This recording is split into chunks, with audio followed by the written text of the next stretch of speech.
et merci de vous être connecté à ce webinaire sur énergie partagée, de présentation d'énergie partagée. Euh, je m'appelle Marc Mossalgue et je vais animer ce webinaire sur énergie partagée pour vous présenter l'action d'énergie partagée et pour vous donner, si possible, l'envie de rejoindre le mouvement et en tant qu'actionnaire. Vous avez été assez nombreux, enfin très nombreux à répondre à l'appel de cet événement. Plus de 200 personnes se sont inscrits pour ce webinaire, donc on est très très heureux et on va pouvoir échanger pendant 1 heure. L'objectif, c'est de terminer dans 1 heure et quart ce webinaire. La première partie, ça va être une partie un peu d'explication, de présentation. Et dans une deuxième partie, vous aurez la parole, non pas en direct parce que ce serait un peu compliqué techniquement, mais via le chat, en posant vos questions. Et donc d'ores et déjà, vous pouvez, via le chat, euh, que vous voyez sans doute en bas à droite, poser vos questions et poser vos questions au fil de l'eau. Et on aura 2 moments dans la présentation où on pourra prendre ces questions. L'objet du webinaire, c'est donc de présenter l'action d'énergie partagée en faveur de l'énergie citoyenne et de présenter cet outil d'investissement qu'est Énergie Partagée Investissement, qui permet à tout un chacun de prendre des actions et de rentrer en action justement pour cette transition énergétique territoriale et citoyenne. Euh, les intervenants, je ne vais pas être seul à présenter, je vais présenter les parties les plus, on va dire, les plus théoriques ou les plus explicatives, mais je vais être soutenu là-dessus par 2 personnes. Vincent Baggioni, qui est chargé de développement dans la région sud, PACA, et qui agite les bras. Et il y aura également Anne-Sophie Moussa qui viendra donner son regard d'actionnaire d'énergie partagée investissement et donc qui donnera son témoignage. Et il y aura également Samuel Faure et Florence Martin d'énergie partagée investissement qui viendront apporter des éclairages si besoin était dans les questions sur les actions et sur les énergies renouvelables en général s'il y avait des questions sur le sujet. Ce webinaire, il intervient dans le cadre et d'ailleurs c'est sans doute par ce biais-là que vous avez entendu parler de ce webinaire, dans le cadre d'un cycle qu'on a lancé qui s'appelle Investir rural et solidaire, comment faire, avec 3 autres partenaires, Terre de Liens, Village Vivant et Coopérative Oasis, et avec l'objectif lors de la semaine de la finance solidaire, dont on va parler juste après, cette semaine où on parle essentiellement, où on fait le focus sur justement ce type d'investissement différent et plus orienté vers des valeurs éthiques et sociales. Ce cycle Investir rural et solidaire avait pour objectif de se tourner vers les territoires ruraux dans lesquels naissent bon nombre de nos initiatives. On s'est rendu compte que toutes ces coopératives, tous ces mouvements citoyens qui émergent ça et là autour des sujets de l'énergie, autour du sujet du logement ou de la redynamisation des territoires ou de l'agriculture, sont nés ou en tout cas sont nés bien souvent et prennent en plus place la plupart du temps dans ces territoires-là. Parce qu'il existe là-bas, dans ces territoires ruraux, un sens de la coopération, un sens de l'initiative qui est favorable, qui est un terreau favorable manifestement à ce que des idées émergent et se développent sur ces sujets. Donc on a voulu faire le focus un petit peu sur ces territoires-là et montrer que qu'on soit des villes ou qu'on soit des champs, qu'on habite la ville ou qu'on habite la campagne, on peut rejoindre ces mouvements, notamment par le biais de notre épargne en devenant investisseur citoyen. Je vous présente brièvement les 3 autres acteurs qui ont fait partie de cette coalition. Donc Terre de Liens, que je ne présente plus, mais que je présente quand même, qui est, on va dire, la grande sœur ou le grand frère d'énergie partagée dans le domaine de l'agriculture paysanne. L'objectif, c'est de sortir le plus possible les terres de la spéculation foncière agricole et de les remettre entre les mains de jeunes agriculteurs, de jeunes paysans, notamment en bio. Et donc, il y a un énorme impact depuis plus de 25 ans, il me semble, avec 420 fermes et 22 000 actionnaires.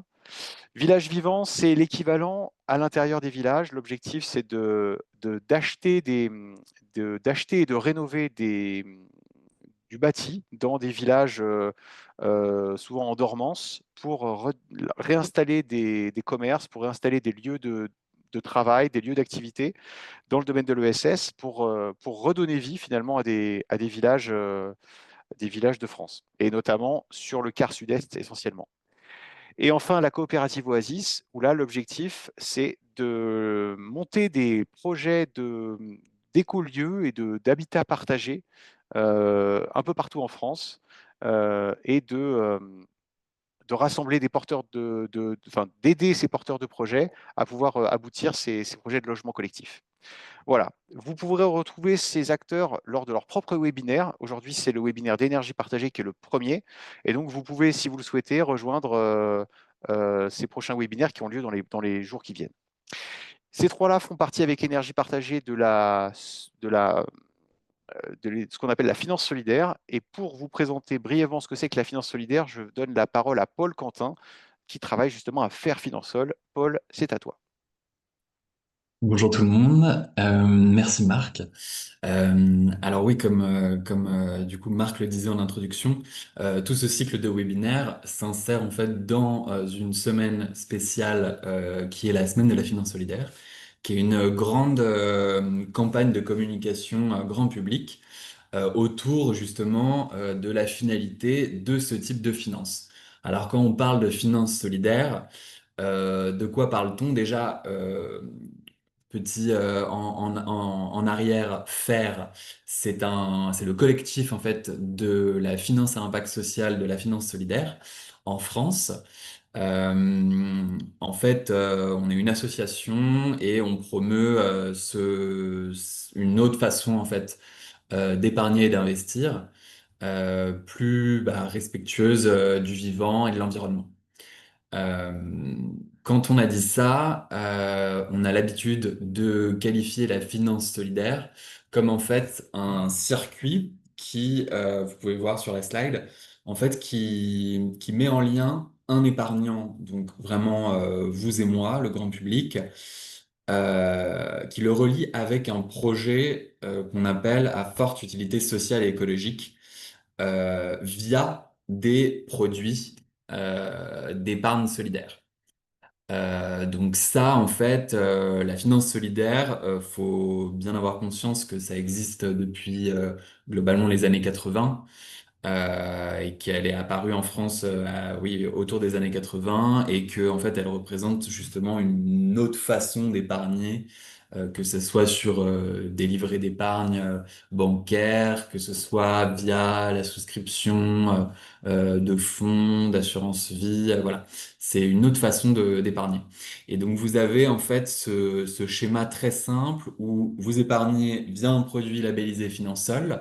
Donc, j'expliquerai juste après ce qu'est le label Finansol. Donc ça, les produits qui sont labellisés, ils sont gérés par des établissements financiers, par des financeurs ou par des entreprises solidaires et qui financent et accompagnent des projets écologiques et solidaires comme on va le voir ensuite.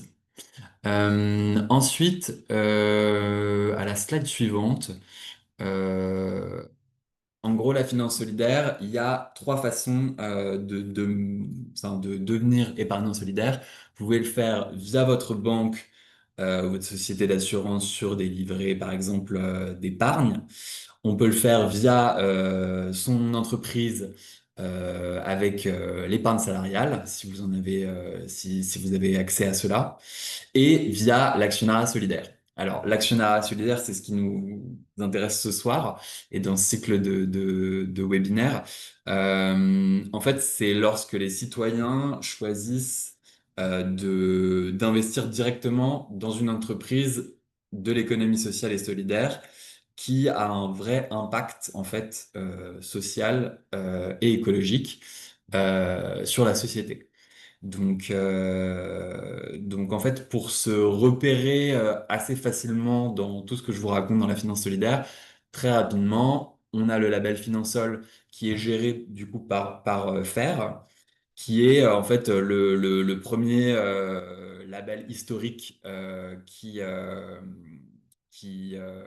en fait, qui répond à des critères très stricts et en fait qui dit que le produit sur lequel vous investissez ou épargnez, il finance concrètement des activités à forte utilité sociale et environnementale. Voilà.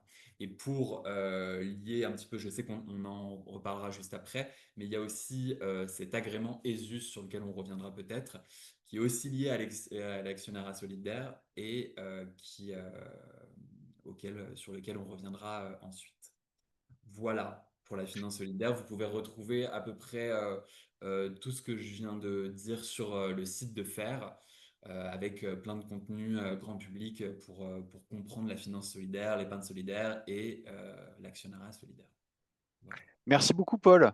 Alors moi, 20 secondes avant la fin de ton intervention, ton volume a baissé. Je ne sais pas si c'est le cas pour vous tous, le volume sonore. Bon, en tout cas, voilà, je voulais dire si vous l'avez ressenti. Mais on t'a très bien entendu, hein, pas de problème.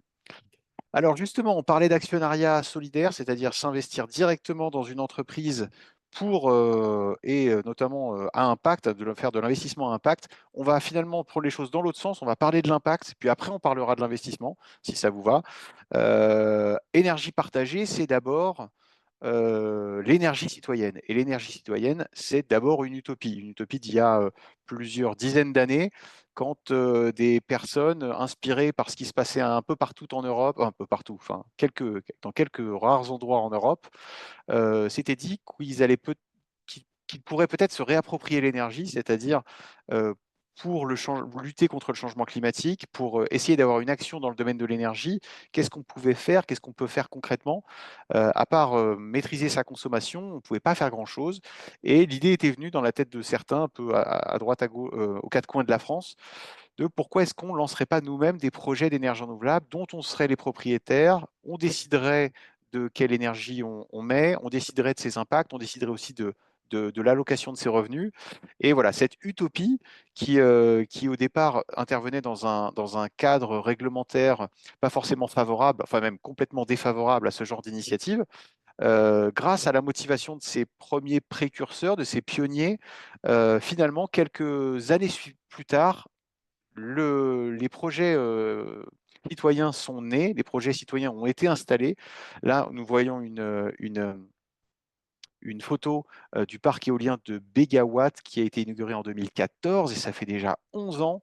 Et c'était le premier, on va dire, parc significatif, le premier projet citoyen significatif qui mobilisait à peu près un millier de personnes, un millier d'actionnaires directs et qui s'installait à Redon, donc dans le Morbihan, et qui rendait, vous pouvez le voir, très fiers tous ses habitants, et qui marquait la possibilité de, oui, on peut faire des choses significatives, même entre citoyens, grâce au levier notamment de la finance solidaire, on peut réussir à faire notre part dans la transition énergétique.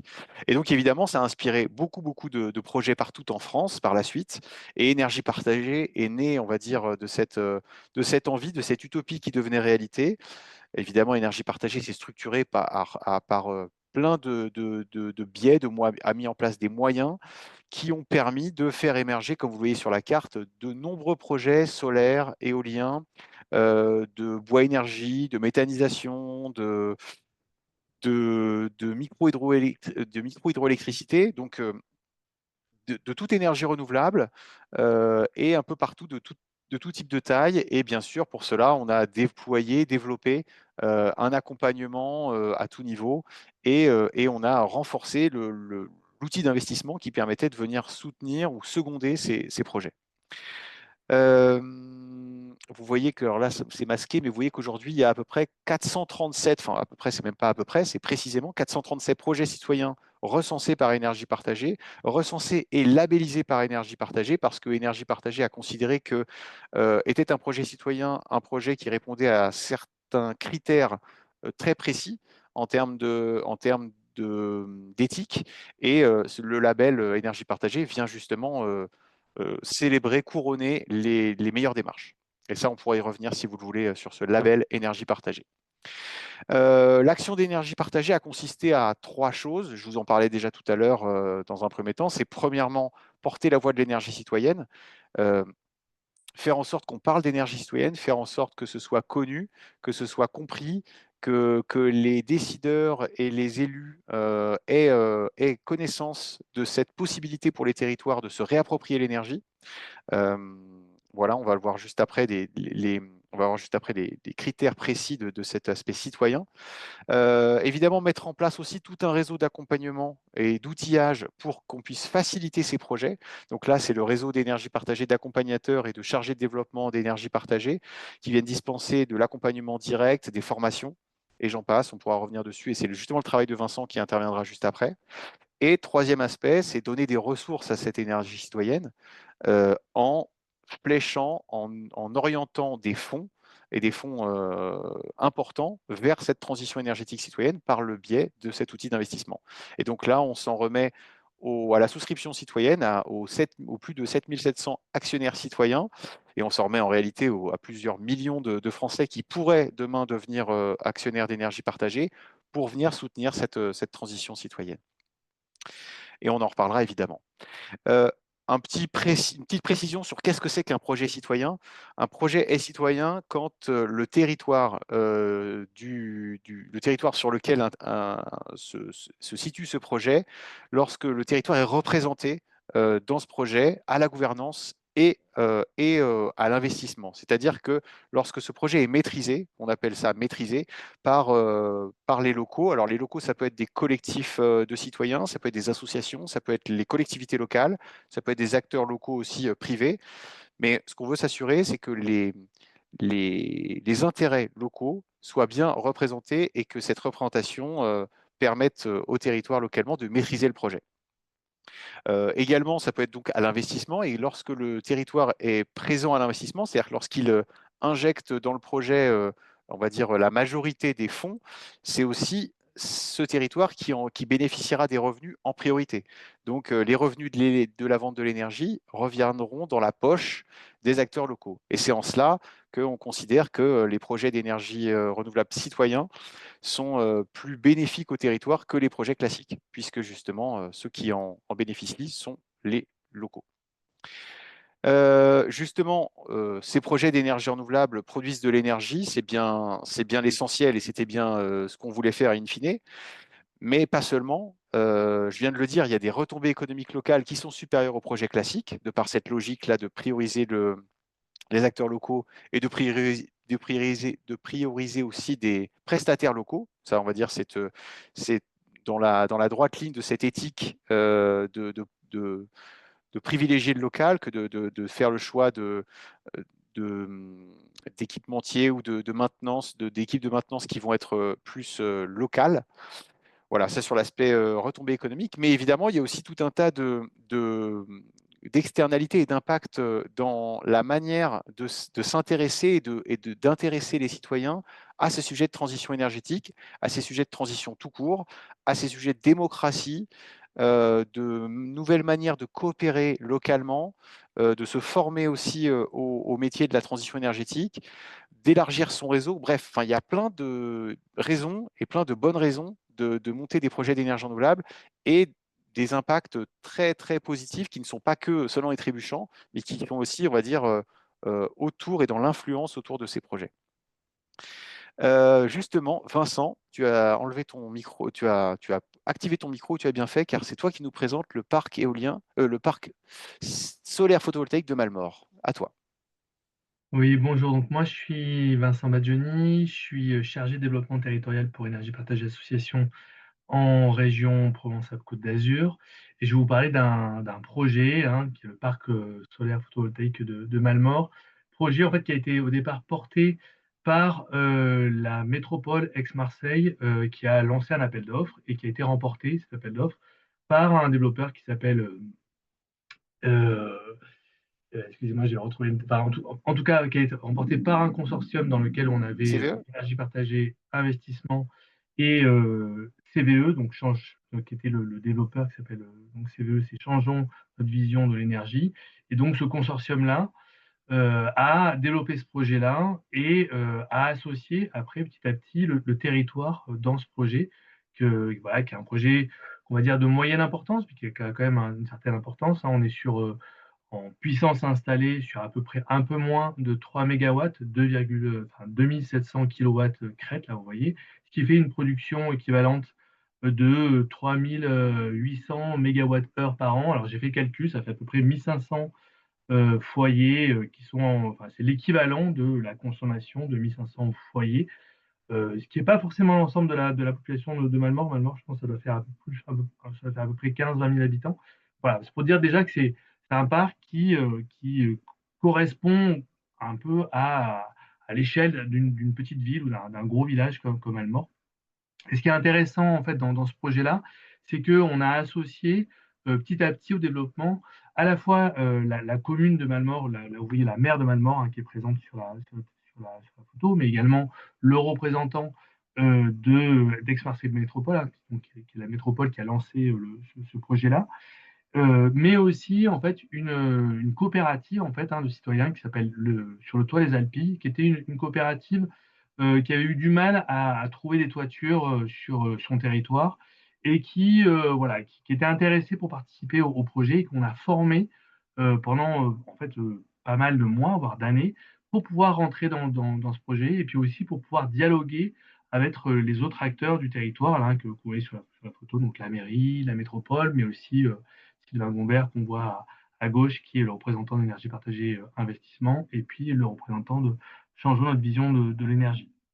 Et il faut se rendre compte qu'on est sur un budget total d'à peu près 3 400 000 euros en investissement dans lequel voilà, la mairie et les citoyens ont pu intervenir à la fois via le fonds d'investissement énergie partagée investissement, mais aussi via la coopérative. Donc, nous, notre travail, c'est d'associer l'ensemble des acteurs qui ont envie hein, de s'intéresser à ces projets-là, qui sont des projets quand même vertueux. Là, on est sur un projet au sol, mais qui est sur une ancienne décharge, en fait. Hein, cette décharge-là n'avait plus de fonction, n'avait plus en fait, de vie possible, de fonctionnalité sur le territoire. Et avec la mise en place de ce parc photovoltaïque au sol, on lui trouve une nouvelle destination, un nouvel usage en fait intéressant pour le territoire, mais évidemment aussi pour la mise en œuvre de la transition énergétique et donc la lutte aussi contre le changement climatique. Peut-être l'autre diapo, si tu veux, Marc, où j'étais trop rapide. Voilà, il y a ce volet voilà, pédagogique qui a été associé au projet. Donc là, c'est notre partenaire d'Enercop hein, qui a aussi travaillé sur plutôt l'association, là pour le coup, des acteurs, alors sur le volet environnemental et puis là sur le volet pédagogique. Donc il y a eu tout un travail qui a été mené avec les écoles, avec les acteurs pédagogiques, environnementaux du territoire pour concevoir un sentier de découverte du parc solaire de Balmort. Donc sur la question finalement de euh, l'énergie, en fait, comment elle peut prendre place dans notre territoire et comment on peut associer les plus jeunes à cette compréhension bah, voilà, du rôle de la transition énergétique intégrée au territoire. Donc voilà, on les voit, ils ont, avec l'école, fabriqué hein, ce sentier de découverte. Et puis voilà, il y a eu des actions en fait, hein, de sensibilisation et d'appropriation du projet qui a été mise en œuvre par notre partenaire Enercop sur ce projet-là. Je ne sais pas si on répond à des questions éventuelles, mais voilà, l'idée c'était de rapidement vous donner une idée, ben voilà, ces montages un peu qui peuvent paraître complexes comme ça, mais forcément un projet pour qu'il soit intéressant, pour qu'il soit ancré dans le territoire, ben, il faut aussi qu'il rentre dans cette complexité du territoire.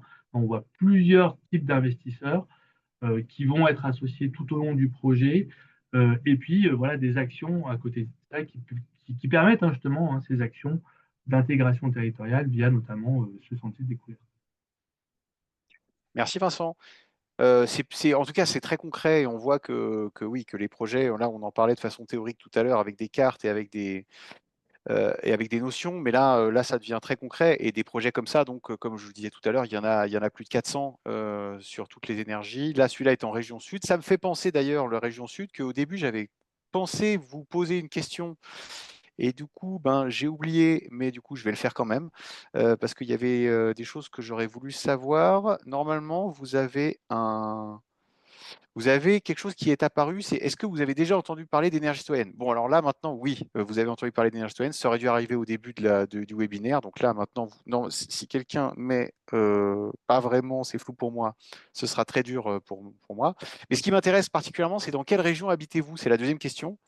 Et ça permettra de nous aider aussi sur les éventuels projets sur lesquels on pourrait ouvrir cette discussion par la suite. Donc, je vous remercie de remplir pour que je puisse me faire une idée de votre origine.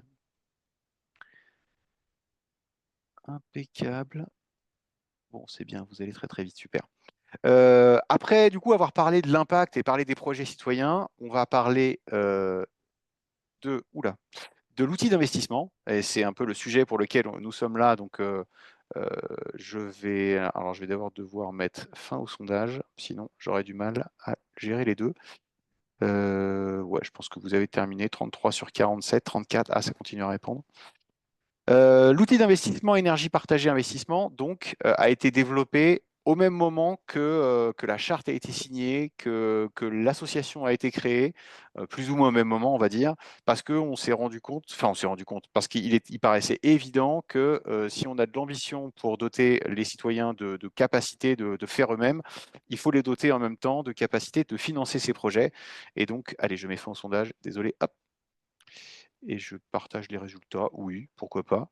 Les résultats, quels sont-ils? Nouvelle-Aquitaine. Ouais, bon, c'est pas probant, mais en tout cas, ça me sera utile pour la suite. J'arrête le partage.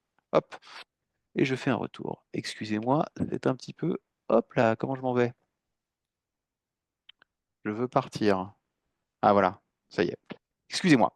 L'outil d'investissement donc a bientôt, on va dire, une quinzaine d'années. Donc, on est déjà sur une cagnotte de l'énergie citoyenne qui a déjà pu financer de nombreux projets, en l'occurrence 172. 7646 souscripteurs, c'est précis, à énergie partagée à ce jour, qui ont rassemblé 45 millions d'euros investis dans ces 172 projets pour une production en gigawattheure. Vous ne vous rendez pas compte ce que c'est, mais c'est à peu près un peu plus d'1 million de personnes alimentées par les projets citoyens, financés par énergie partagée investissement. Voilà, je disais tout à l'heure que cet outil, il est indispensable. Pourquoi? Parce que les projets qui se développent localement, comme celui de Malmort par exemple, ne peuvent pas forcément se financer localement par l'épargne disponible localement. Elles peuvent le faire en sollicitant directement des acteurs locaux, en sollicitant pourquoi pas des personnes, mais parfois il manque une petite partie pour venir compléter la maîtrise totale du projet, pour s'assurer de la maîtrise totale du projet. Et c'est à ça que sert Énergie Partagée, c'est offrir aux acteurs locaux la certitude de pouvoir bien maîtriser cette gouvernance. On y reviendra par la suite. La logique d'énergie partagée investissement, c'est assez important et ça distingue énergie partagée et la logique de fonds d'énergie partagée, ça la distingue du financement participatif que vous connaissez peut-être via des plateformes. À énergie partagée, lorsque vous prenez une action, elle bénéficie à l'ensemble des projets. Vous ne dirigez pas, vous ne fléchez pas votre investissement vers un projet en particulier. C'est bien l'ensemble du portefeuille et notamment des futurs projets qui va en... Vincent, on t'entend, qui va en bénéficier. Pourquoi ça? C'est pas spécialement pour vous empêcher d'orienter votre placement vers un projet qui vous plaît en particulier ou qui est proche de chez vous. C'est simplement qu'on veut garantir, en tout cas, garantir le moindre risque à chacun et le meilleur rendement aussi financier, en tout cas le rendement le plus équilibré pour tous. Ce qui veut dire que, en fonction des années, un projet éolien, un projet de solaire n'auront pas la même production, mais c'est pas pour ça qu'en tant qu'actionnaire, vous aurez une prise de risque différente ou bien une rentabilité différente. On décidera pour tout le monde de la rentabilité et donc il faut pouvoir lisser ce risque et lisser ce rendement sur l'ensemble des projets. C'est pour ça que chaque actionnaire est au même titre, on va dire, sur le même principe de mutualisation de son investissement sur l'ensemble du portefeuille. Et enfin, dernière notion aussi qui peut vous intéresser sur énergie partagée investissement, c'est comment est-ce que énergie partagée choisit ses projets et décide d'investir.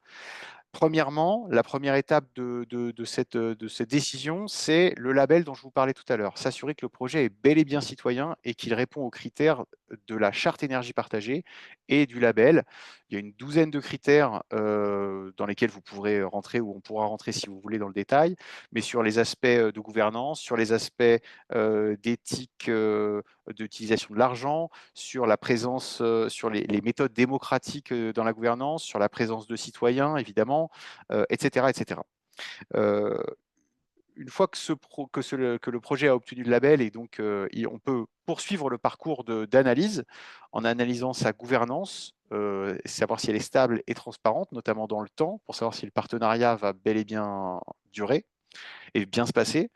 Si la production d'énergie est réaliste, si elle est fiable, et donc là, ça va permettre de déterminer si effectivement les statistiques de production sont justes. Et puis évidemment, le corollaire de cette production, c'est est-ce qu'il y a une rentabilité financière in fine pour permettre à Énergie Partagée de soutenir ce projet et de justifier, on va dire, de consolider la rentabilité que nous promettons à nos actionnaires. Je vous propose rien en l'occurrence parce que j'enchaîne sur la souscription et après ce sera vos questions. Alors là, à moins que Cyril, je vois qu'il y a des choses que je vois dans le chat et dans les questions. Est-ce que à ce stade, il y a des questions pour lesquelles on pourrait répondre, notamment sur la partie énergie citoyenne?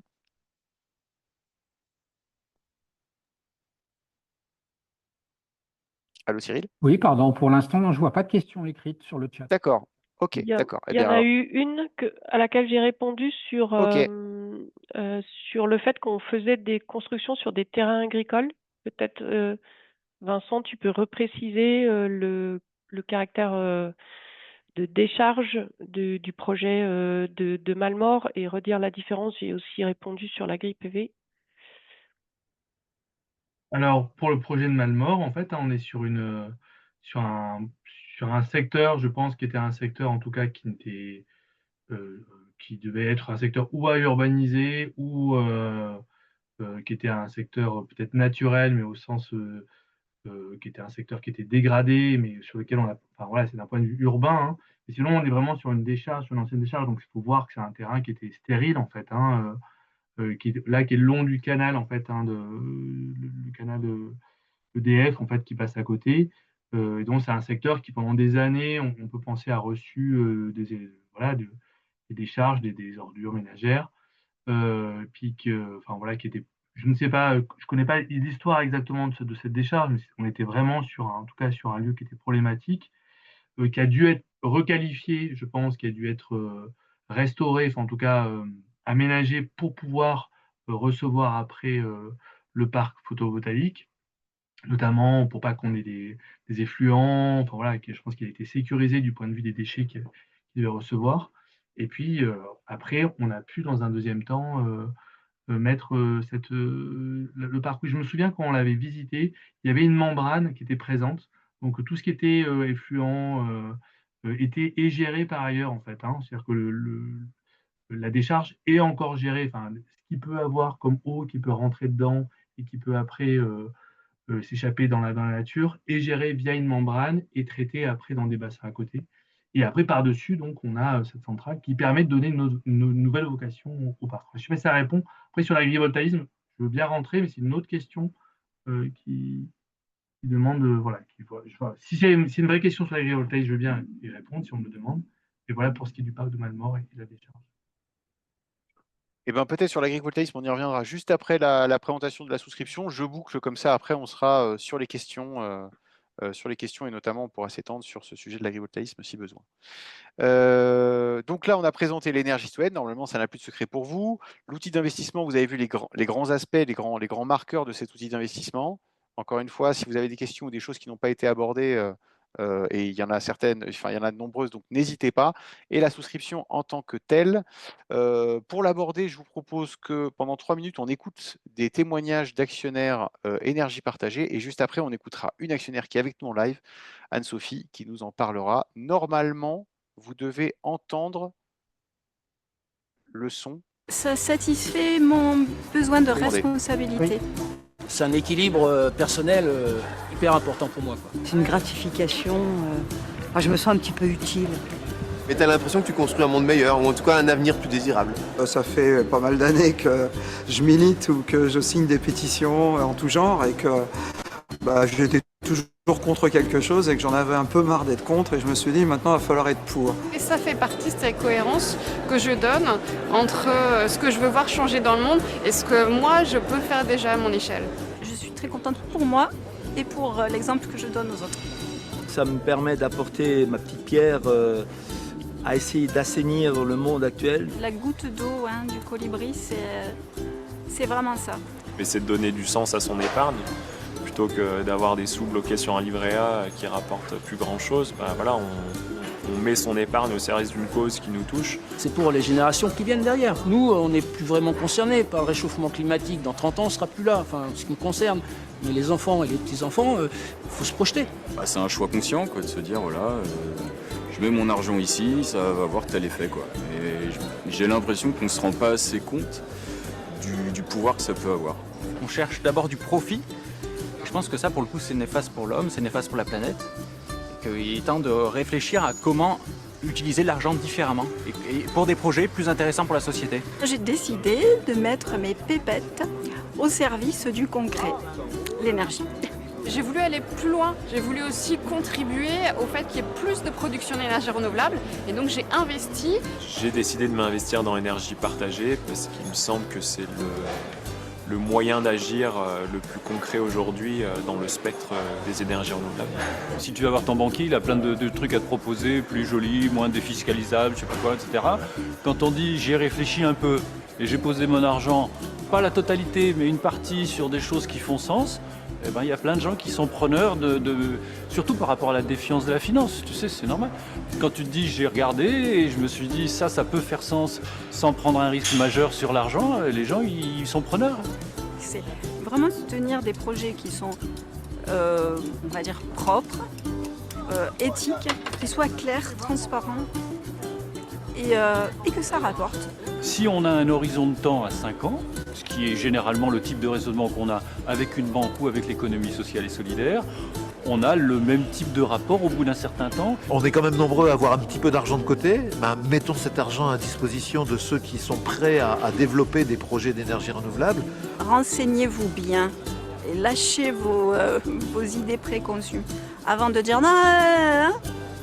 De venir avec nous, d'y croire, de se renseigner, de voir que maintenant il y a une carte de France avec les projets, qu'il y en a partout autour de nous et qu'on peut aller voir sur place, on peut aller voir sur internet, mais aller voir sur place et rencontrer tous ces citoyens qui sont un peu fous, qui se sont investis, qui investissent de leur temps et qui croient aux énergies renouvelables et qui ont une énergie eux-mêmes très renouvelable.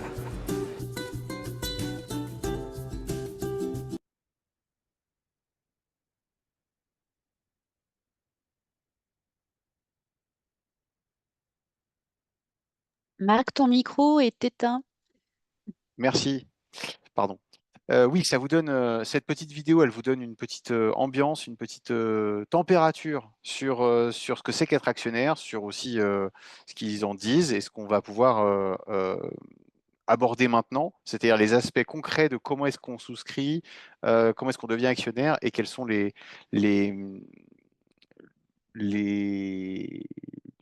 notamment la rentabilité, à quoi vous ouvrez quand vous devenez actionnaire énergie partagée.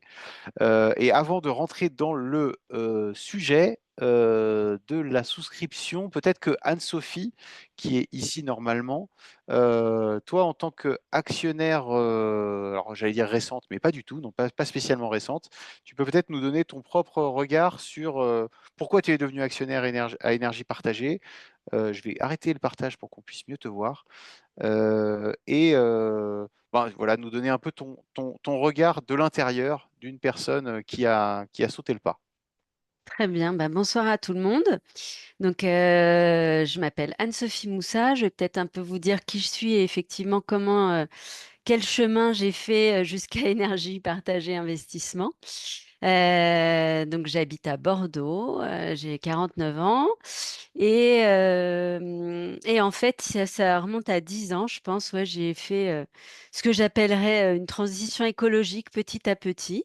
Voilà, les enjeux qui me sont apparus comme très importants. Et du coup, j'ai commencé à me dire sur quoi je vais agir sur ma vie. Donc, moi, je suis docteur en pharmacie. Alors, j'ai plutôt commencé par la santé, l'alimentation. Voilà, faire des changements sur ce côté-là. Ça s'est même transformé hein, au niveau de mon boulot puisque j'ai passé moi 15 ans dans l'industrie pharmaceutique, hein, donc le gros CAC 40, hein, donc voilà, avec les actions, les gens autour de moi qui se renseignent quel est le cours de l'action aujourd'hui de Sanofi. Donc moi, ça me parlait pas trop, mais bon, je voyais bien que c'était un petit peu, c'est un peu quand même l'ambiance dans laquelle j'ai pu baigner, on va dire, professionnellement.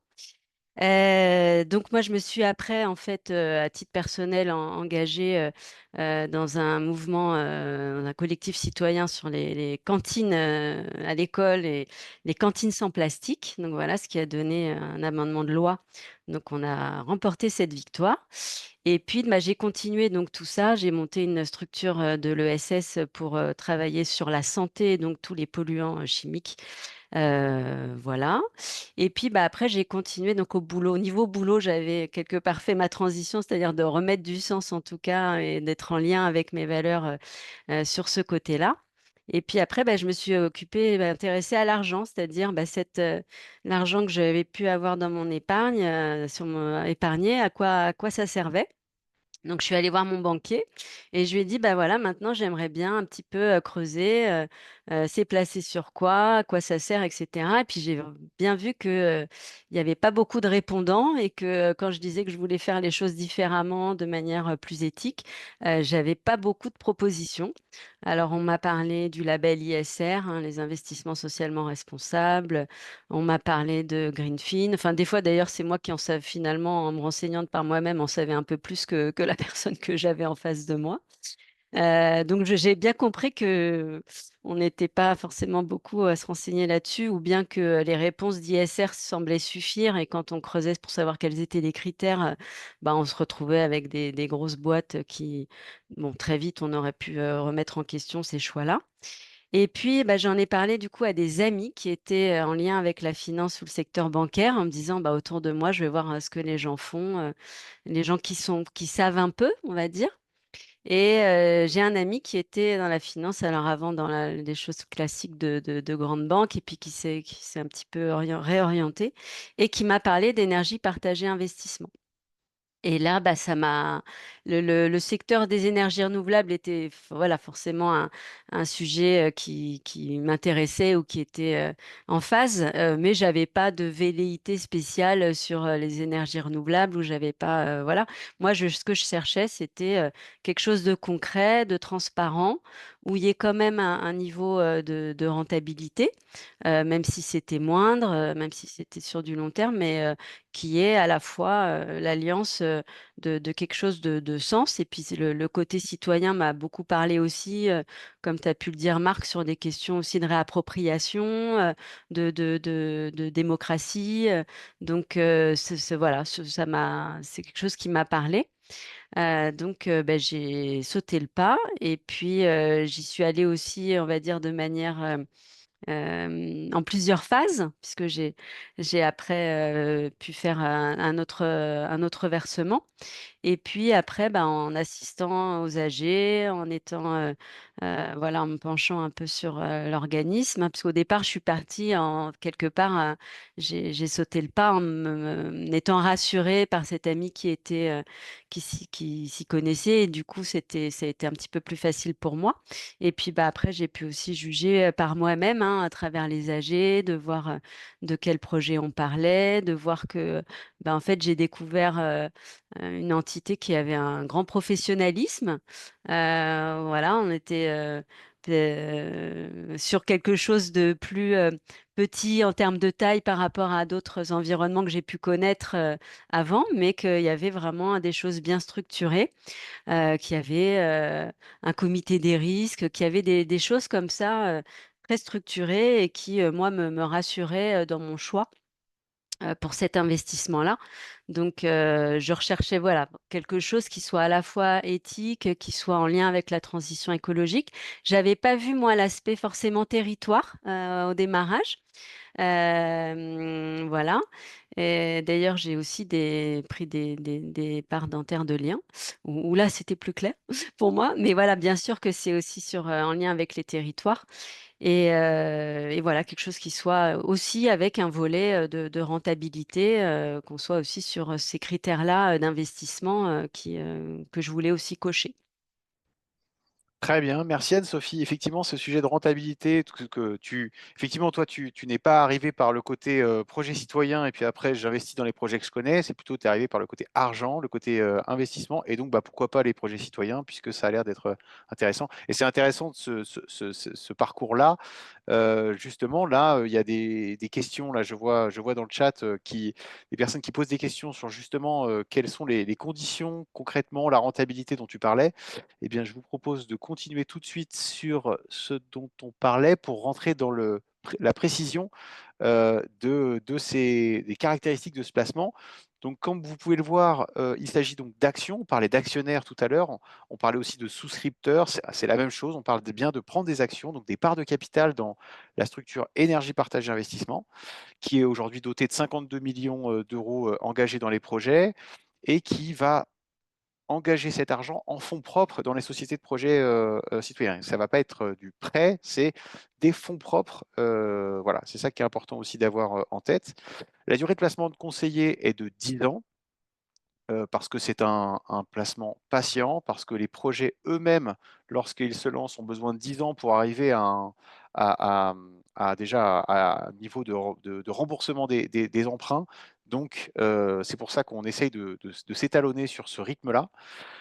Et le risque, bien sûr, il est le risque le même que lorsque vous prenez des actions dans toute autre entreprise, risque de perte en capital, rendement non garanti, donc n'investissez pas dans l'énergie partagée, l'argent dont vous avez besoin à horizon 5 ans ou 5-10 ans, investissez l'argent, enfin, vous pouvez en tout cas investir l'argent que vous avez, dont vous n'avez pas besoin.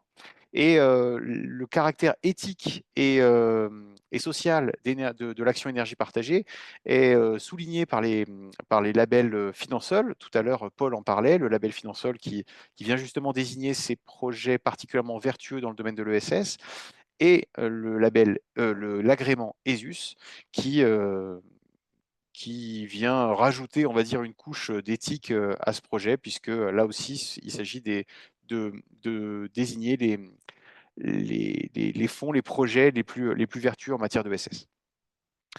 La valeur de l'action aujourd'hui en 2025 est de 126 €. Elle était de 100 € il y a quelques années, mais au fil des valorisations qui se sont amorcées depuis 2017, aujourd'hui, elle est au prix de 126 €. Je reviendrai sur cette rentabilité tout à l'heure. Donc, ça veut dire que si demain vous voulez souscrire, ou si ce soir vous voulez souscrire à Énergie Partagée, on vous proposera 126 €. Enfin, ouais, je vais mettre un modulo sur ce principe-là. Vous allez vous voir proposer 129 € même, car la valorisation proposée à l'Assemblée Générale qui se tient en ce moment même est de 3 €. Donc, vous pouvez prendre des actions aujourd'hui sur le site d'Énergie Partagée qui seront à la valeur de 129 € et qui seront validées si cette valorisation est validée en AG, ce qui est vraisemblablement vraisemblable. Voilà. Je pourrais revenir sur cet aspect-là aussi si vous le voulez sur le prix de l'action. Quels sont les frais? Les frais sont de 3% à la souscription et de 5 € minimum, notamment, enfin 5 € si vous prenez qu'une seule action, mais 3 € à la souscription. Et le reste du temps, si vous retirez votre argent ou pour la garde, il n'y a aucun frais. Et vous pouvez retirer toute ou partie de votre épargne chaque année, à une occasion chaque année, en faisant la demande avant l'Assemblée Générale. Je reviens du coup maintenant sur la rentabilité. On en parlait tout à l'heure. Effectivement, la particularité d'énergie partagée dans ces mouvements citoyens de réappropriation, on va dire, des communs, de réappropriation des sujets d'intérêt général, c'est que Énergie Partagée propose une rentabilité à ses actions. Elle est de deux types. La prime d'émission d'une part, et la distribution de dividendes. La prime d'émission, c'est le fait de renchérir la valeur de l'action au fur et à mesure que les investissements on va dire, se renchérissent eux-mêmes, des investissements dans les projets, et donc valorisent l'action de chacun. Donc l'action prend de la valeur. Donc la proposition, comme je vous disais tout à l'heure, sur cette année, c'est que l'augmentation soit de 3 € par action. C'était le cas déjà l'année dernière. Et précédemment, il y a eu des renchérissements, des valorisations d'actions que vous pouvez voir d'ailleurs sur ce graphique, autant vous le montrer tout de suite. Vous voyez que depuis 2017, l'augmentation a été progressive de 2 €, puis de 3 €, puis de 4 €, etc. Et on est arrivé aujourd'hui à une stabilisation autour de 3 €. 3 €, c'est une augmentation donc de la valeur que vous pourrez donc récupérer à la revente de vos actions. Et il y a aussi la distribution de dividendes qui, là, c'est pour chaque détention, chaque personne qui a une action énergie partagée se voit reverser 1,50 € de dividendes par action brute. Voilà. Et ça, c'est quelque chose que vous retrouvez donc sur votre compte en banque en fin d'année, en fin d'exercice. Et donc, c'est arrivé pour la première fois l'année dernière. Et donc, en tant qu'actionnaire, moi-même, j'ai pu voir arriver ça sur mon compte. J'étais très heureux. En l'occurrence, c'était 1,30 € ou 1,40 €. Enfin, c'était déjà pas mal. Et donc voilà, donc ça c'est une autre manière de remercier ou de valoriser l'engagement des actionnaires avec ce dividende. Et donc quand vous accumulez les deux, ben, vous avez à la fois de la valorisation long terme qui tient compte on va dire de la bonne santé des investissements énergie partagée, et puis une valorisation très court terme pour que vous puissiez voir cette rentabilité vous-même sur votre compte en banque. Ça a été donné. Donc pour souscrire, concrètement, comment faire? Vous allez sur énergiepartagée.org, énergie-partagée.org. Vous allez assez rapidement être mené vers la page, vers l'espace de souscription sécurisée qui s'appelle CoPub. Vous y créerez votre compte, vous déterminez le nombre d'actions que vous souhaitez. Mécaniquement, on va vous multiplier ça par 129 et vous pourrez valider le montant total et valider votre souscription. Et enfin, il faudra bien sûr ne pas oublier de payer le montant de cette souscription par chèque ou par virement. Vous avez ici un QR code que je remettrai tout à l'heure pour que vous puissiez le flasher si vous avez envie. Vous êtes en tant qu'actionnaire invité à participer à l'Assemblée générale. Donc, en ce moment même, il y a l'Assemblée générale, elle est virtuelle. On peut s'y connecter donc sur Internet pendant une période d'1 mois. Vous pouvez avoir accès à toutes les informations, toutes les données, tous les rapports d'énergie partagée investissement et voter pour les propositions. Vous pouvez rejoindre le conseil de surveillance qui est une instance de suivi de l'activité d'énergie partagée qui est constituée uniquement d'actionnaires paritaires, si possible. Aujourd'hui, je crois qu'on n'est pas loin de la parité. Et donc, c'est une volonté du conseil de surveillance d'être paritaire. Donc, mesdames, si vous souhaitez souscrire, n'hésitez surtout pas à vous porter candidate au conseil de surveillance. Messieurs également, mais je crois que c'est plutôt dans l'autre sens que la parité doit se faire. Et donc, ce conseil de surveillance se réunit à intervalles réguliers, tous les 3-4 mois, peut-être. Enfin, là, je dis complètement une bêtise, je ne me rappelle plus exactement, mais se réunit régulièrement pour regarder les choix d'orientation, d'investissement, pour regarder les choix aussi de communication, de collecte, et s'assurer que l'outil marche bien. Et donc, c'est une manière aussi de permettre aux actionnaires d'avoir un pied dans la gouvernance d'énergie partagée. Vous avez bien sûr accès à CoPub. CoPub qui est un espace personnel qui vous permet d'avoir accès à tous vos justificatifs, vérifier où en sont vos actions, combien vous en avez pris, à combien est-ce qu'elles sont aujourd'hui, et de pouvoir augmenter ou retirer, enfin en tout cas faire la demande de retrait de vos titres. Voilà, ça c'est via CoPub. Et si vous avez besoin d'échanger, eh bien, notre responsable de l'actionnariat citoyen, Jérémy Brocard, qui vient tout fraîchement d'arriver à Énergie Partagée, est là pour répondre à vos questions. Et sera là pour répondre à votre question. Et c'est important pour nous, du coup, d'avoir ce lien humain avec vous. Voilà pour cette présentation. Et maintenant, nous allons prendre des questions, si vous en avez, sur l'ensemble de ce que vous venez d'entendre. Et là, du coup, je me tourne vers Cyril. Est-ce que Cyril, tu pourrais me retranscrire une question qui est apparue? Merci. Oui, bien sûr. Donc, il y avait une question, c'était bonsoir. Peut-on savoir davantage sur la rentabilité, les conditions concrètes en comparaison avec un livret A, un PEL ou d'autres produits d'épargne, investissement standard? Merci. Très bien. Alors ça devait être avant que j'en parle. Et si tu veux, si on peut faire la comparaison avec le livret A et les PEL, là, peut-être que Florence, si tu es là, peut-être peux-tu faire un petit point sur où se place le placement énergie partagée par rapport à tous ces placements d'épargne? Oui, ce qu'il faut noter, c'est effectivement qu'un livret A, la somme que vous avez placée est garantie par l'État et que, cette somme est immédiatement disponible. Donc la rentabilité aujourd'hui, je ne sais plus, mais elle est à 2,75 il me semble. Donc un peu plus faible qu'Énergie partagée, qui essaye de produire une rentabilité autour de 4 mais avec un horizon de placement plus long et une liquidité qui est limitée à 1 fois par an en assemblée générale. Donc il faut faire attention, vous pouvez comparer pour avoir un peu un référentiel de rentabilité, mais attention de ne pas comparer des choux et des carottes. Le livret A, c'est immédiatement disponible, c'est moins bien rémunéré, mais c'est garanti et immédiatement disponible. Énergie partagée, c'est un petit peu mieux rémunéré, mais c'est pas garanti et c'est disponible que si vous en faites la demande 1 fois par an et il y a plusieurs mois de traitement, le temps que l'assemblée générale se réunisse. Donc attention à ne pas comparer des choux et des carottes. Merci Flo. Autre question, Cyril? Oui, alors on a une question de Muriel. Comment participer à un projet près de chez soi ou engager ce type de projet d'énergie partagée?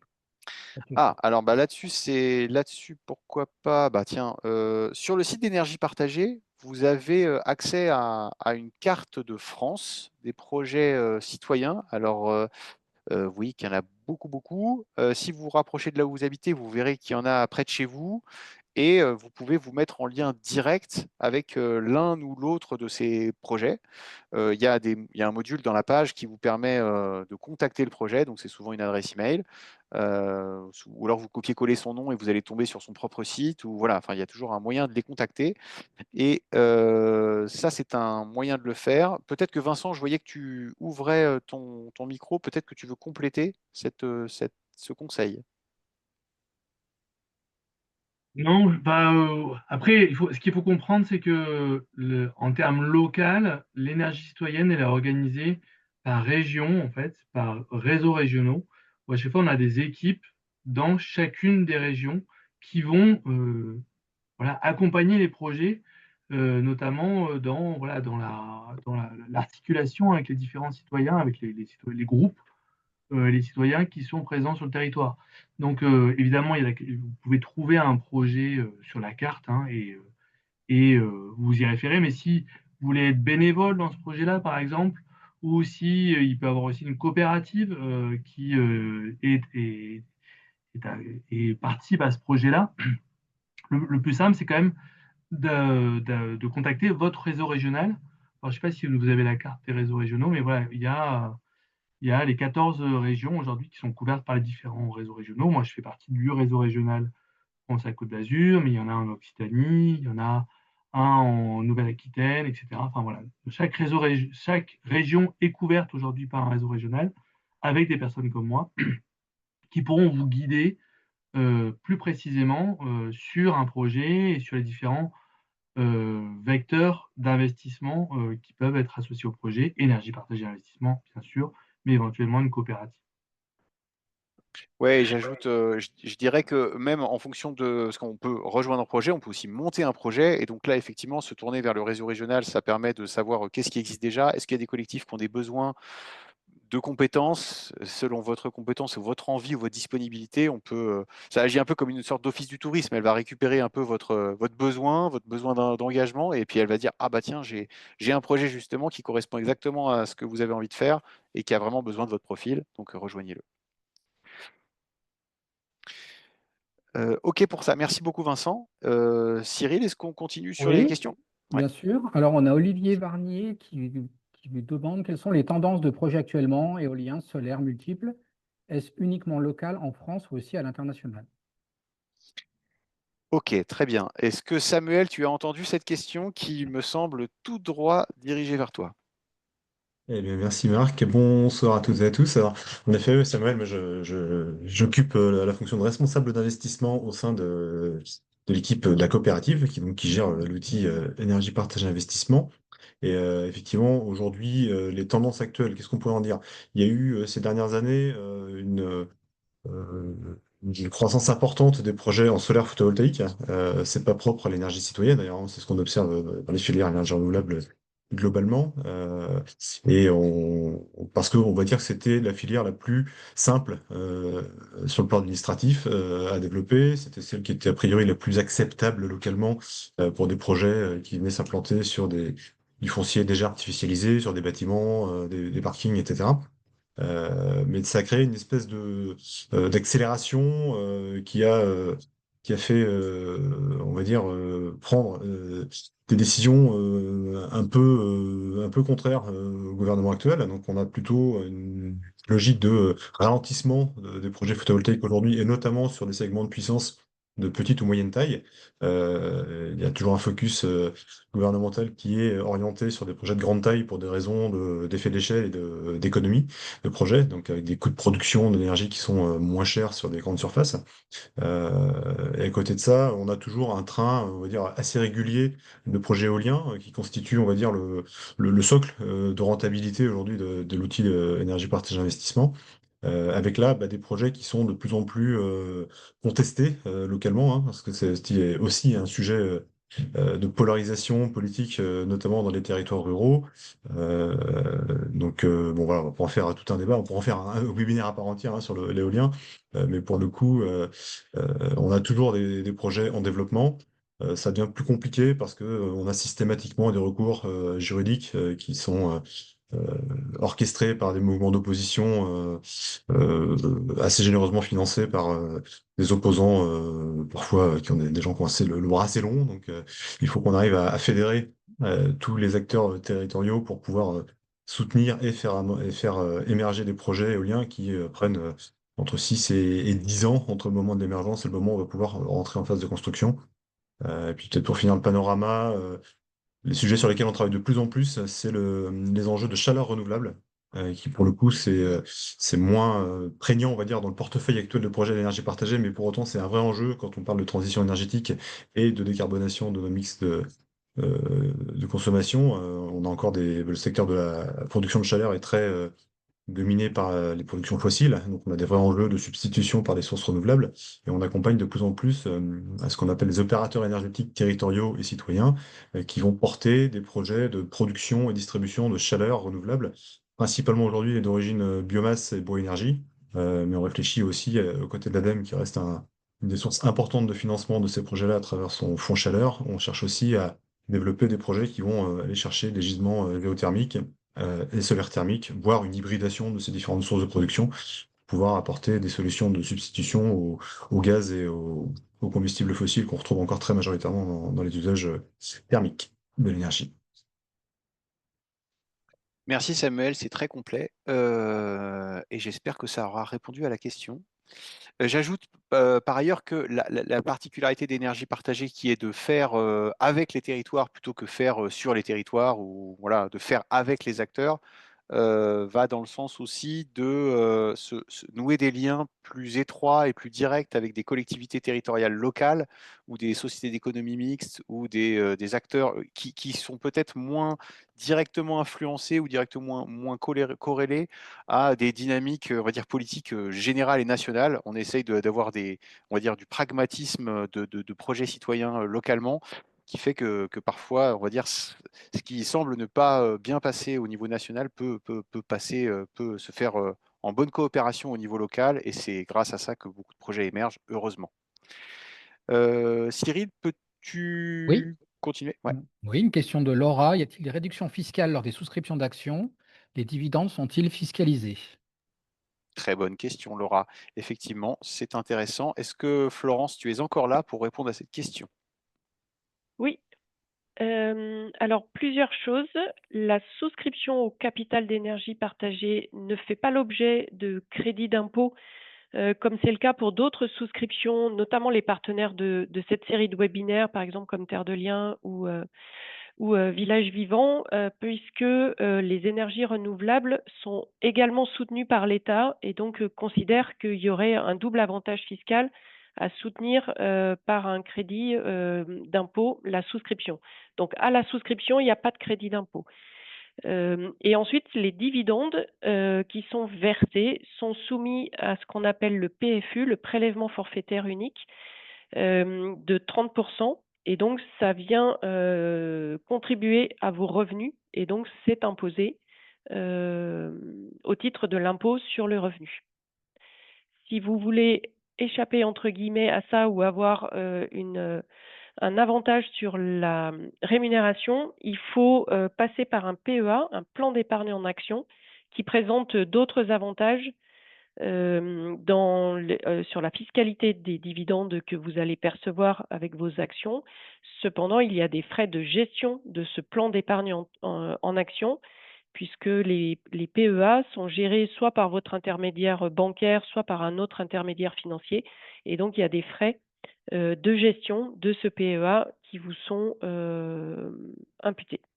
Donc après, il faut arbitrer entre les frais de gestion et l'avantage fiscal que ça présente, ou une souscription en direct via énergie partagée, qui du coup est moins chère à la gestion, mais impose vos dividendes. Réponse très claire. Merci beaucoup, Florence. Cyril. Oui, on a une question de Belocan. Je trouve qu'il manque une photo du site d'implantation pour voir à distance le lieu où on investit. Mais sur chaque projet, parce que chaque projet sur le site d'énergie. Alors, je ne sais pas si j'ai bien compris la question, mais comme je l'ai comprise, je dirais que sur le site d'énergie partagée, chaque projet a une page projet qui est dotée de photos de chaque projet pour déterminer comment est-ce qu'il s'intègre dans son paysage. Je ne sais pas si c'est ça la question. Est-ce que j'ai bien compris?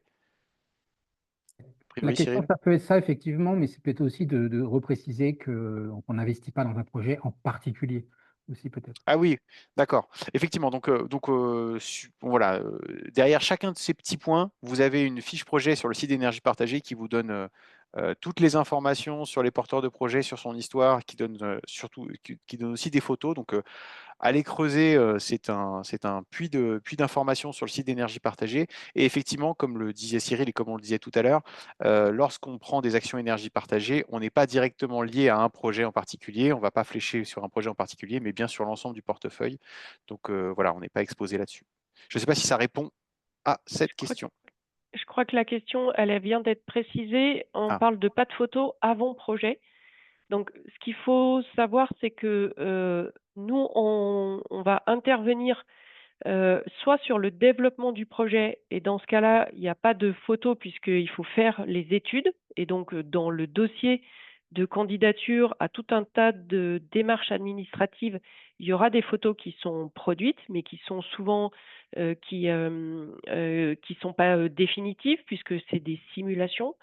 Et ensuite, quand Énergie Partagée Investissement investit dans le projet est prêt à construire. Et donc là, nous, on va mettre plutôt des photos de la réalisation définitive du projet avec effectivement plutôt des photos de l'implantation et de l'installation des énergies renouvelables.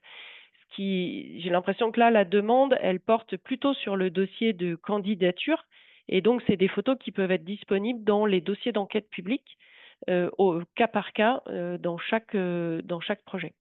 Je ne sais pas, Samuel, si tu veux compléter comment ça se passe pour accompagner un projet. Oui, c'est ça, mais en effet, je pense que la question, elle induisait le fait de pouvoir flécher son investissement, je pense, dans tel ou tel projet. Alors, ça a déjà été dit par Marc tout à l'heure. Aujourd'hui, pour une complète information transparente, quand vous souscrivez une action énergie partagée, vous souscrivez un portefeuille de projet. On n'a pas de fléchage identifié vers tel ou tel projet. Par contre, si vous souhaitez des informations sur un projet en particulier, en effet, on documente autant que possible le développement, la construction et le devenir des projets sur le site d'énergie partagée. Mais en effet, en phase développement, quand on est en phase d'études, on n'a pas grand-chose à montrer parce qu'on est dans des démarches administratives. Et donc, en effet, là, si c'est des projets en particulier qui vous intéressent, je renvoie vers la réponse qu'a faite Vincent tout à l'heure. Il y a des réseaux régionaux aussi qui sont capables de vous aiguiller vers éventuellement un collectif citoyen localement qui, lui, intervient directement dans le pilotage du développement, dans les études, etc. Mais ces phases-là, effectivement, on les met pas à jour. Enfin, ça sera un travail de Romain de vouloir mettre à jour tous les projets en permanence en temps réel sur le site web. Merci. On a une question de Anoul, c'est combien de projets sont financés par an? Par an. Ah, ben Samuel, tu reprends là, si tu ou Florence. C'est peut-être une vue plus Et on périphérique prend que le moi. risque de ne pas avoir le même chiffre parce que ça bouge tout le temps. En fait, on est sur la base de entre 10 et 12 projets nouveaux, sachant qu'on a des projets qui sont financés en plusieurs phases, soit parce qu'on intervient au début en développement du projet, donc là on met quelques fonds pour pouvoir finir les études et ensuite on va investir vraiment dans la construction. Donc le projet peut être présenté à plusieurs étapes et donc en plusieurs fois. Soit parce que c'est des projets qui font qui groupent des installations. Je pense notamment aux toitures solaires où on fait par série de toitures. Et donc là, pareil, un projet peut être présenté plusieurs fois. Donc quand je dis 10 à 12, c'est vraiment des nouveaux projets qui sont investis. Et notre objectif sur les 3 ans qui viennent, c'est de pouvoir passer plutôt à une quinzaine de projets, voire une vingtaine de projets. Mais là, ça demande effectivement de pouvoir collecter plus de fonds. Et ça reste assez lourd à mettre en œuvre, puisque selon si on fait un gros projet éolien ou plusieurs petits projets solaires, on a des besoins en fonds un peu différents. Mais autour d'une quinzaine, entre 12 et 15 projets par an. Si on veut amener un petit peu de complexité, pardon, Marc, je prends la balle au bon. Tout dépend de ce qu'on va mettre derrière le mot projet. Donc, quand Florence dit 12 à 15 projets par an, on considère en gros des sociétés de projets. Ça ne veut pas dire que derrière, on a forcément un site de production. Donc, on a effectivement des sociétés de projets qui vont financer plusieurs sites de production. Donc, je prends un exemple proche de chez moi. Je suis basé à Nantes. Je travaille sur un grand quart nord-ouest. On a un partenariat avec le syndicat d'énergie en Mayenne qui consiste à développer des ombrières photovoltaïques sur des parkings. Et donc, derrière un projet qui s'appelle Mayenne Ombrière, on a aujourd'hui à peu près 50 projets qui ont vu le jour, donc qui en sont à des stades de maturité différents. Donc, il y en a une vingtaine qui sont déjà construits et raccordés au réseau. Il y en a une vingtaine qui sont en cours de construction et puis encore une vingtaine qui sont en cours de développement. Et donc voilà, ça représente un projet dans ce que évoquait Florence à l'instant. Mais derrière ce projet Mayenne-Ombrière, on a là en l'occurrence plusieurs dizaines de sites de production qui vont se répartir sur les territoires. Merci. Là, on a la question de Jérôme, c'est, même si je vois que Florence est en train de répondre, c'est quelle est la taille minimale d'un projet?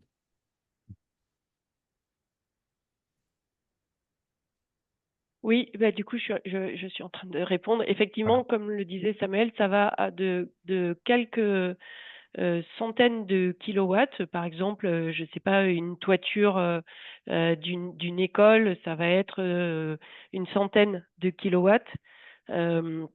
Et ça va jusqu'à plusieurs gigas quand on est sur un projet éolien qui comporte une petite dizaine d'éoliennes. Donc, on va agir différemment sur ces types de projets, mais Énergie partagée est ouvert à toutes ces installations possibles. Et là, on parle de projets en électricité, mais quand on fait aussi des projets de réseau de chaleur, où là, ça se compte différemment. Pareil, on fait aussi des projets de méthanisation qui produisent des unités de gaz et pas d'électricité.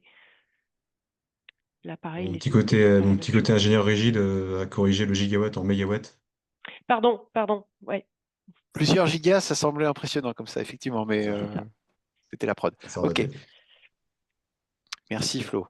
Voilà, on a une nouvelle question de Laura. J'investis sur la plateforme Lumo. Je voulais savoir si vous travaillez avec eux, si vous proposez un peu plus d'aspects collaboratifs. Lumo. Alors, est-ce que Florence, tu veux répondre sur Lumo ou... Oui, Lumo qui est une plateforme de éventuellement. financement participatif, qui est un modèle un peu différent d'énergie partagée, enfin même très différent. Du coup, peut-être revenir sur la différence entre participatif et citoyen. Effectivement, le financement participatif est plus large que le financement citoyen que nous proposons. Notre projet, c'est de vous permettre d'intervenir en direct dans les projets via notre intermédiaire énergie partagée et de pouvoir être associé soit à travers des comités locaux, etc., qui se constituent autour des projets, soit à travers la gouvernance d'énergie partagée, comme on l'a vu à travers le conseil de surveillance. Et dans tous les cas, en assemblée générale, vous agissez directement sur l'assemblée générale d'énergie partagée, notamment l'affectation des résultats, la distribution de dividendes. Là où effectivement des plateformes de manière générale, comme l'UMOM et d'autres, vont vous permettre d'accéder à un produit financier, mais sans une participation très directe dans les choix ou dans l'animation de la communauté qui se crée autour de ces projets.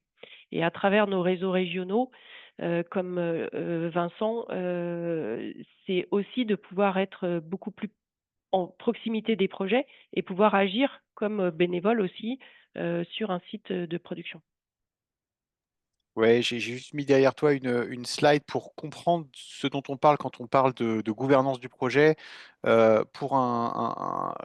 on considère que ce camembert est l'ensemble du budget d'un projet et que ce quart-là est le quart, ce qu'on appelle de fonds propres, c'est-à-dire le fonds qui va permettre de piloter le projet, le reste va être prêté par une banque, par la banque en général. Mais du coup, dans cette gouvernance du projet, si on veut s'assurer d'une maîtrise, il faut pouvoir, on va dire, avoir au moins la moitié de ses fonds propres. Et c'est le principe d'énergie partagée, c'est de venir en complément d'une présence locale ou bien d'une autre présence d'ailleurs, mais de s'assurer d'avoir la majorité, dans la plupart des cas, la majorité de ses fonds propres. Et ça, c'est une grosse différence avec le financement participatif qui va le plus souvent venir en dette bancaire, c'est-à-dire venir représenter une part de ce camembert gris qui, lui, n'a pas accès à la gouvernance, donc ne peut pas décider des revenus, ne peut pas décider de qu'est-ce qui va être fait du projet. Et donc voilà, le côté influence sur les communs territoriaux est un peu plus faible de ce point de vue-là, même s'il y a des intérêts évidemment sur le financement participatif complémentaires au financement citoyen. Ok, merci beaucoup Florence. Donc, à nouveau une question de Belocan. Si on propose de mettre à disposition une toiture, quelle est la suite du processus? Alors là, je me tourne peut-être plutôt vers Vincent, qui pourrait peut-être nous expliquer ce que c'est que le début du parcours d'un projet citoyen. Alors, une toiture, c'est tout le problème. Alors, si votre toiture, elle est un peu grande, hein, grande, ça veut dire qu'elle doit faire au moins 250 mètres carrés. Donc, c'est quand même que nous, on ne va pas s'occuper des toitures des particuliers. En fait, voilà. C'est à moins, enfin, voilà, à moins qu'on ait une très grande toiture. C'est voilà, pour des raisons économiques que je pourrais rapidement décrire, au sens où une toute petite toiture en fait demande des coûts de développement pour être sécurisée par une coopérative, si c'est une coopérative qui s'en occupait, ou si c'était une grappe de projet comme on en a parlé tout à l'heure. Voilà, on va plutôt aller vers des toitures un peu importantes. Mais imaginons que vous avez une grande toiture. Voilà, prenons cet exemple-là. Dans le cas d'une grande toiture, nous, on va faire des projets collectifs, hein, voilà. Et donc, c'est plutôt, vous allez la proposer à une coopérative, pourquoi pas, coopérative citoyenne qui peut être présente sur votre territoire, ou peut-être qu'il n'y en a pas.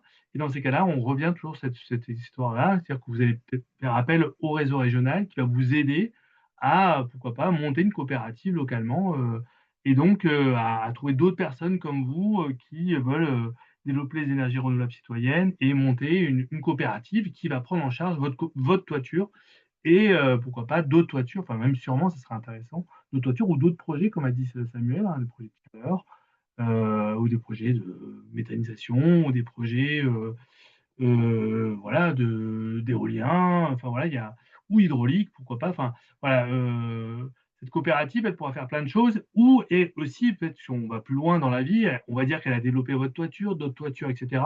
Et puis, à un moment donné, elle tombe sur un gros projet, pourquoi pas un gros projet éolien, et vous voulez tous le monter, vous êtes preneur de ça, mais vous n'avez pas assez d'argent entre vous pour ça, et puis vous avez besoin aussi de moyens techniques. Et là, vous pouvez faire appel, pour le coup, à Énergie Partagée Investissement, qui va, pourquoi pas, amener des fonds plus importants, qui va aussi vous proposer un co-développeur, hein, des personnes techniques qui vont vous soutenir dans ce projet-là et l'accompagner justement dans la diversité en fait des acteurs nécessaires au développement de ce type de projet. Voilà, je suis parti de votre toiture pour aller plus loin, mais c'est pour dire aussi que on est un réseau de compétences à votre disposition pour monter les projets d'énergie renouvelable que vous avez envie de développer sur votre territoire. Merci Vincent. Là, on se rapproche de la fin. Moi, j'ai une question que je vais vous poser à toutes et tous là, parce que j'avais préparé une autre petite question sous forme de sondage. C'est, avec ce que vous avez vu maintenant, à l'issue de ce webinaire, est-ce que vous pensez souscrire ou resouscrire à Énergie Partagée? Alors bon, c'est anonyme, hein, évidemment, personne, on ne va pas venir vous traquer, il n'y a pas de souci. Mais c'est juste que si vous étiez dans la salle, on vous aurait sans doute posé la question si on s'était vu en vrai. Donc, c'est intéressant que vous puissiez y répondre si on vous a convaincu, oui ou non. J'ai cru voir qu'il restait pas beaucoup de questions du chat, mais j'ai pu me tromper, Cyril. Est-ce qu'il en reste? Non, je n'en vois plus. Tu n'en vois plus. Donc ma question arrive à point nommé. Parfait. Donc là, on se dirige vers la fin. J'avais prévu 19h15, il est 19h22. On n'a pas beaucoup débordé. Ça me permet de remercier toutes les personnes, Florence, Samuel, Vincent, Cyril, Anne-Sophie, qui ont participé, qui sont intervenus.